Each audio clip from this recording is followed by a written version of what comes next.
Hello and welcome to the Carbon Copy podcast. I'm Isabel Sparrow and this is a special sport-themed episode in which we're revisiting some of the conversations we had with environmentally conscious athletes during the Running Out of Time Climate Relay. If you're a regular listener, you'll know Carbon Copy is a UK charity inspiring more big-thinking local action for climate and nature. The podcast is just one way we share stories about amazing people and organisations affecting change across the country. Check out the show notes for more information to help you make a difference where you live. So, first up in this episode, let's meet Olympic gold medalist turned activist Etienne Stott and his partner and fellow Olympian Laura Baldwin. So my name is Etienne Stott. I'm an Olympic gold medalist in the sport of canoe slalom from the London 2012 Games, and nowadays I'm an environmental activist and campaigner. It's interesting how you end up in such a thing, because I think it started when I was in Scouts, just playing out in nature, enjoying. We had some fantastic leaders who took us on all sorts of adventures, and I think that sowed the seed of appreciating the wonder of nature. And of course, as an athlete, we got to travel the world and visited some beautiful, amazing places, and lucky enough to have done some, really fantastic, trips. But now realizing that it is all under threat, that in fact a lot of those things that I did, I couldn't do now with a clear conscience, motivated by the future of my community, the canoeing community, and also, my friends' kids, and in fact everybody and all beings. I really want to somehow protect them and do the right thing, which is to look after them and to save them from as much harm as possible. I think the thing for me is that sport has this unique power to communicate, to connect, and to inspire people, to show people what human beings are capable of, not just physically, but also in the way that they act in the world, the way that they rise to challenge, the way that they try to work to snatch victory out of the jaws of defeat, to come back from being 10 points down to winning gloriously. And that's kind of the mindset and the emphasis that we need now. Today we did a sport imaginarium, which is basically a combination of imagination and gymnasium. So we really try to get people thinking about what a future that is truly healthy and sustainable for sport could look like, because we know that in sport we routinely use a vision of a champion or a medal or achieving a certain distance or time or weight or whatever it would be. We use that vision, we use an idea to empower us, to give us the energy to overcome the barriers that inevitably we come across, to overcome the inertia, the doubts, to face the challenge that we want to. And we're trying to use that same sporting mindset to address the climate and nature crisis. So we're trying to get people to think about what the future could be like, where sport has made this transition, how healthy, how wonderful it could be, how much good it would be doing, what sport would be like. It would be accessible and inclusive. It would be truly awesome to be involved in. And if people realise that we could make that happen as we transition out of this harmful way of doing things into a truly healthy way of doing things, I think that's a really nice thing to try. My name's Laura Baldwin. I'm an Olympic sailor, 2 times Olympic sailing coach, and I'm getting prepared with my partner Etienne Stott, Olympic gold medalist, to go to Paris Olympics to run these sustainability workshops that we've just done here today. We call them sport imaginariums, because we've spoken to social scientists and behavioural psychologists that say that having a beautiful, engaging, optimistic vision of the future that's truly sustainable is really powerful to excite and unite people into making sustainable behaviour changes and making that future come to life. And it's pretty critically important that we do make these changes, and engaging people in this fun and collaborative and exciting way is just so powerful to engage people in coming up with the ideas themselves. They're much more likely to actually start making those changes happen. So the inspiration, initially I was like, we've got to have an emergency meeting, sports need to hold emergency meetings and declare a climate emergency, and it just shuts people down, switches them off. if you make it scary, but if you make it fun, engaging, exciting, then people are more likely to engage in it. So it was a gentleman called Rob Hopkins from Transition Together that inspired us to engage people's imaginations in visioning a future we want and need, and the power and beauty behind that. Well, if you go to sportlocal.earth, we've actually got a flat pack so people can take what it is that we're doing into their local club and run them themselves, or just get in touch with us and book us to come and do it for you. Our next chat is with co-founder of the Green Runners, ultra runner Jasmin Paris.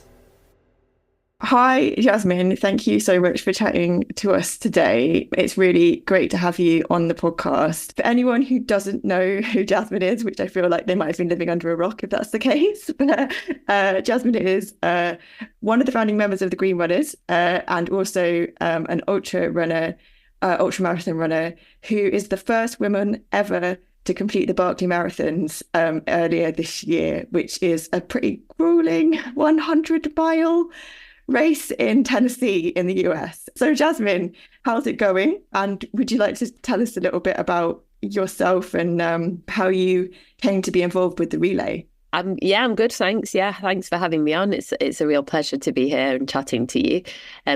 As you say, I'm a hill and ultra runner. I'm a mum of two. My daughter's 6 and my son Bryn is 3, and I am a vet as well, and I do some research alongside that in work.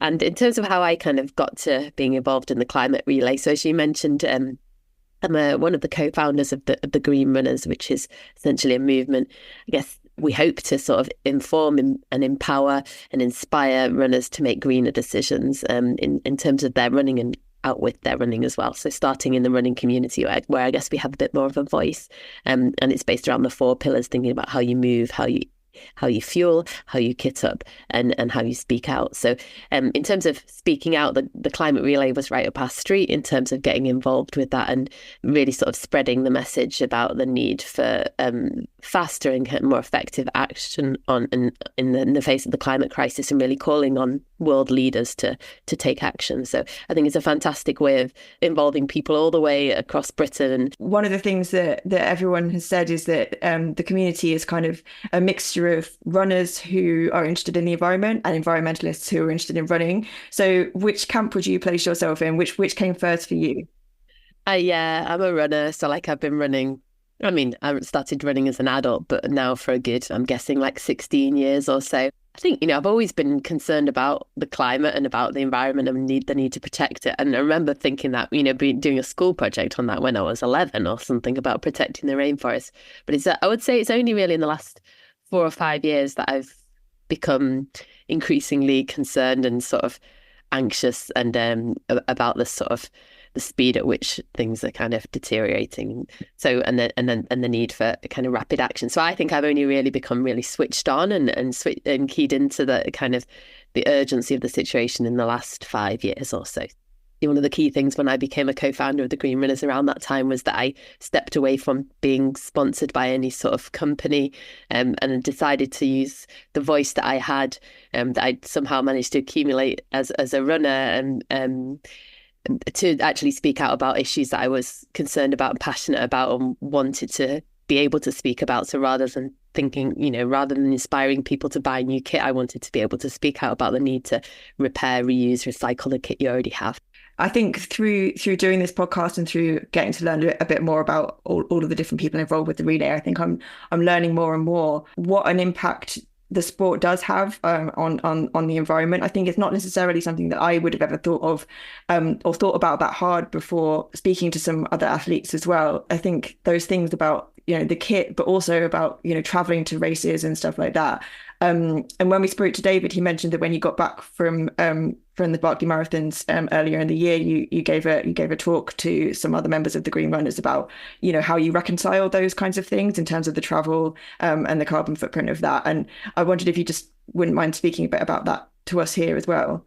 I guess, for me, it's been quite a dilemma the last, so I've been to Barkley now. I went there 3 times and thank goodness I kind of got the job done this time. But for me, it was a real dilemma flying to the US to run Barkley. Within the Green Runners, I think we would all agree that with the need to sort of limit the amount that we're traveling and trying to travel, stick to races closer to home where possible. I personally, and I think all of us would try if possible to travel by land and sea, train really if we're going to Europe. So I raced, for example, in Innsbruck last year in the World Championships, and I travelled by train. And before that, I went to the UTMB and I travelled by train. And this year, when I go to the Tour de Géant in September, which is my other big race for the year, I'm travelling by train. So where I can, I would always choose to do that now rather than fly, even though it takes longer and, in some cases more expensive. I'm lucky to be in the situation where I can sort of be able to do that and work on the way. But you're right, with Barkley, it wasn't possible. So I guess for me, it was my sort of key challenge race of the year. That was the only race that I flew to. I really thought I could do Barkley this year. And part of me, I will admit, thought that, if I do manage to pull it off, it will give me a huge platform to be able to speak about this. So in some ways, kind of offsetting if it works out for me the way that I believed I could manage to make it, then I thought that actually the net effect would be overwhelmingly positive. And that's actually not just in terms of the Green Runners, but it's also talking about women in sport.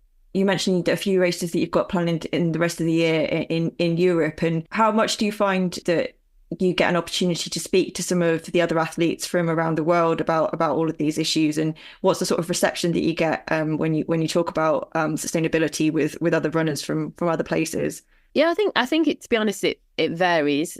There's probably still people that maybe immediately sort of switch off to that idea. For the most part, I think people have been really positive about that. When I've talked, for example, as I say, about my travel or about, I guess, why I'm wearing an old rucksack that I borrowed from a friend, and why I've got patched up shoes. Several people commented on Barkley about that when I started the race with shoes that already had some patches on, and I was wearing an old rucksack and that sort of thing. So I think people do notice, and it does make people think, which is, I guess, the whole point of doing it. What's happened to those shoes now? I hope you've got them in like a display case in your house. I'm still using them. Yeah, I still, they're still okay. Like the patches need sort of redoing a bit. They've come like frayed at the edges, but I mean, Barkley's a pretty big thing to put those shoes through. So I was going to say, I'm quite impressed that they're actually still in use. I would have thought they'd be completely destroyed by now. I mean, the kind of the defects in them was pretty small before, but I obviously knew how harsh Barkley would be. So I like sewed up these tiny little defects and then put patches over the top. So, I mean, it was fairly comprehensive repairs that I did before to try and like absolutely make them as kind of Barkley proof as possible. Well, thank you so much for chatting to me. It's been a delight. Yeah, it was a pleasure. Thanks very much. From one ultra running legend to another, David Bone, founder of Camino Ultra and winner of the Tunnel. Just to warn you, this chat was recorded as David and I were jogging around East London, so expect a little bit of panting. So I am David. I am one of the co-founders of a group called Camino Ultra. We are we met as runners, so ultra marathon runners. So these people that like to run long distances. So a lot of what we do is to encourage people to sort of get away from concrete and running around. We say, local... as we walk, as we run along some concrete. Exactly. Even within the sort of parks that you and I, we go into and we enjoy, quite often there are trails, 5-10 meters away beside the same space. And, for us, it's really trying to sort of oscillate between those two spaces. You might live quite close to these trails and not know about them. I think as long distance runners, we tend to see more of the impact. So we tend to sort of see a lot of the trash, the single-use plastics. Because of the distance we can cover, often, you know, we'll go to places and we'll go, oh wow, there's a huge sort of dumping, you know, of rubbish spoiling the landscape. I guess if you're doing kind of smaller walks or distances, you might sort of tend to steer towards the sort of prettier areas only. So I think one of the things that we recognised very early on was that we really wanted to work with organisations who had a kind of a really deep set of knowledge and expertise around these types of things. So one great example is an initiative called Trash Free Trails. So we've been supporting them. So it's very interesting. So, you know, you may take a section, and, you know, today we're on this fabulous area called the Line, which weaves in and out of quite an urban. We're actually in a very busy spot right now, where often you get trash, don't you? Because people tend to throw stuff out of their car windows, or you know, when you see trash, you're more likely to dump more trash, unfortunately. So yeah, we've been getting a lot of our runners to take part in these. They're called trash counts. So you're not actually plogging, you're not actually necessarily taking stuff off the trails. You're just observing to see like the areas where there's a higher concentration, and also understanding what it is that people are dumping. And a lot of runners dump their wrappers. Oh, and we call them gel ends, you know. So it's like the ends of gels. People think that, again, it's sort of one bad habit. Is it causing a greater degree of more bad habits? Like, you know, so, you know, that kind of educational piece, I think, is really, really important. Again, I think that's partly in our sort of like DNA and our value set, to sort of like, you know, find other people who want to protect trails, want to kind of promote and you know, support initiatives that are doing some good stuff. Yeah. And I suppose the other thing that is very relevant to where we are now is air quality, right? Oh, so yes, we're exactly. right next to, you can hear it on this podcast, we're right next to Stratford High Street. Yeah. And it is horrible. I can feel it already in my lungs. Yeah, we're just luckily turning off Stratford High Street now and going down the side of the canal, which is probably going to be slightly nicer. But I'm guessing as a runner, that's another kind of factor in wanting to sort of tackle emissions and that sort of thing, because you know, it's very difficult to run when the air is full of pollution. And that's obviously a big problem with you know, fossil fuel burning vehicles and all that sort of thing. So, exactly. It's so interesting that, you know, you've brought this subject up, because when we were at one of the schools earlier today, there were some fabulous representatives of the local council there, and they, you know, they met me and I introduced myself as like the running mayor of Hackney. And after we stopped laughing, you know, they were telling us about some real, you know, they said, oh, do you know about the airwaves scheme? And I said, no.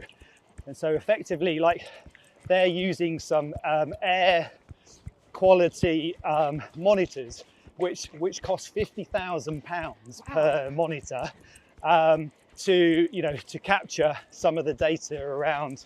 And obviously, as you'd expect, you know, in a place like Hackney, anywhere near main roads, and obviously a lot of these are near schools, the air pollution levels are quite high.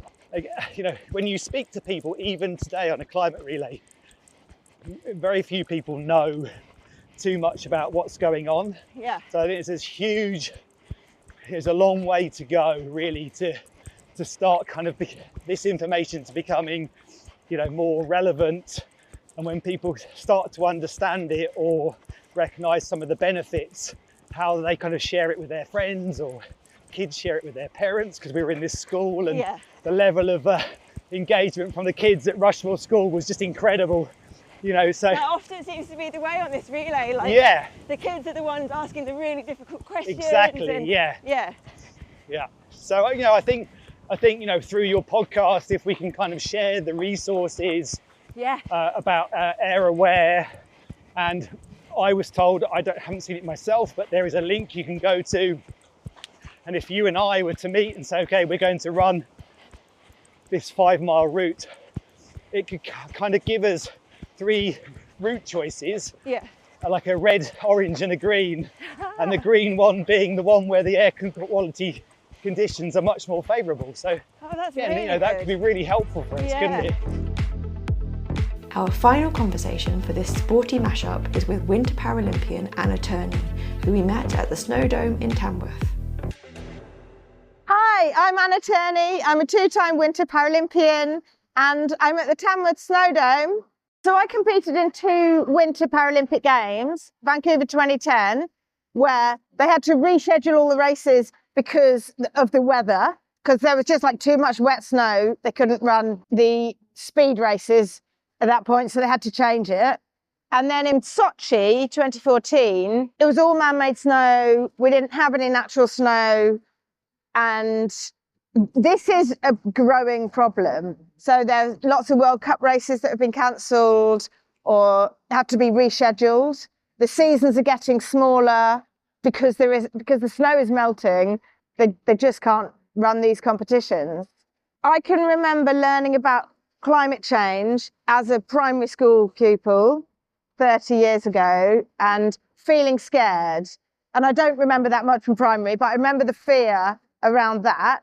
So it must have impacted me at that point. But I didn't do very much about it until a few years ago, I suppose. When I was an athlete, I was focusing really hard on being an athlete, trying to do my best for Great Britain, and obviously racked up the air miles and all the rest of it. But I haven't been travelling by air. And I think I'm more conscious now. Basically, I heard a talk, an Extinction Rebellion talk, and it really made me stop in my tracks and think we have to act now. And nobody's doing anything in the political world. So yeah, I've been on some protest marches. We're all trying to do our bit and everyone's trying to make a difference. But we really need to get the word out to the world and get the big players to do something. So I'm part of Champions for Earth, which is a group of athletes who care about the environment and want to make a difference. I've written some bits and pieces, given quotes as a winter athlete to sort of call out things like big fossil fuel sponsorship of ski races, Paralympics GB, Team GB, and so many sports are sponsored by fossil fuel companies or people who aren't environmentally conscious. And I appreciate they need money and it's a real big challenge, but we need to stop this greenwashing that's happening. What an inspiring group of people who are all showing how sport can be a great catalyst for change and a way of engaging more people with climate action. If you enjoyed this, do check out our other episodes and subscribe to hear new ones as soon as they're released. The Carbon Copy podcast is written and presented by me, Isabel Sparrow. Our producer and editor is Bradley Ingham. Thank you to all our guests for their time and to you for listening. Until next time.